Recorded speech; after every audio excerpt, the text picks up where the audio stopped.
Isa ka ba sa content creator na gustong-gusto agad tumaas ang followers? Content creator na gustong-gusto agad ma-monetize? Ang tanong, ano ang dahilan bakit mo ginagawa ang bagay na yan?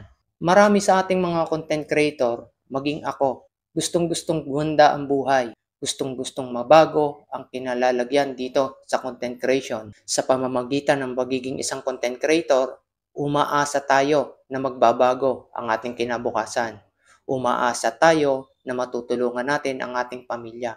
Umaasa tayo na aasenso. Ang isa ko pang tanong sa iyo, idol, dapat ba nating iasa ang ating pag-angat sa ibang content creator na nagsasabi na tayo ay tutulungan? Tutulungang tumaas ang followers para mas madaling ma-monetize at kumita. May mga gustong tumulong naman dito na makatotohanan talaga ang pagtulong.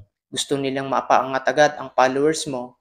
Yun nga lang sa maling pamamaraan. Kahit lumalabag sa platform, ipinagpapatuloy nila ang proseso na kanilang ginagalawan. Marami ka na bang content creator na nakitang kumikita dito sa platform na ito o dito sa social media? Napansin mo na ba kung paano sila kumita? Nakita mo na ba ang halaga kung paano nila pinagpapagudan ang bawat content nila? Sa pagpapatuloy mo, idol, ikaw mismo sa sarili mo, pag-aralan mong mabuti, tingnan mong mabuti ang bawat content creator na nakikita mong kumikita at gumaganda ang proseso dito sa content creation. Mapapansin mo kung ano ang kulang sa sarili mo. Hindi mo kailangang umasa sa kanila. Hindi mo kailangang makiusap.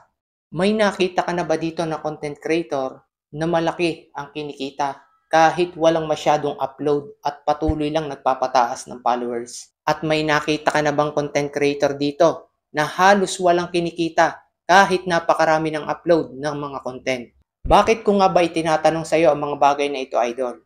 Alam mo ba kung bakit? Dahil para mapag-aralan mo na ikaw mismo ang dapat makakita ng dapat mong gawin sa pagiging content creator mo. Ang pagmamadali ay hindi kasagutan para ikaw ay magtagumpay.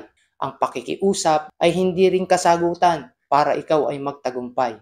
At higit sa lahat, ang umasa sa ibang content creator na ikaw ay maiangat ay hindi daan para ikaw ay magtagumpay. Ikaw mismo sa sarili mo ang gagawa ng paraan para magtagumpay, idol.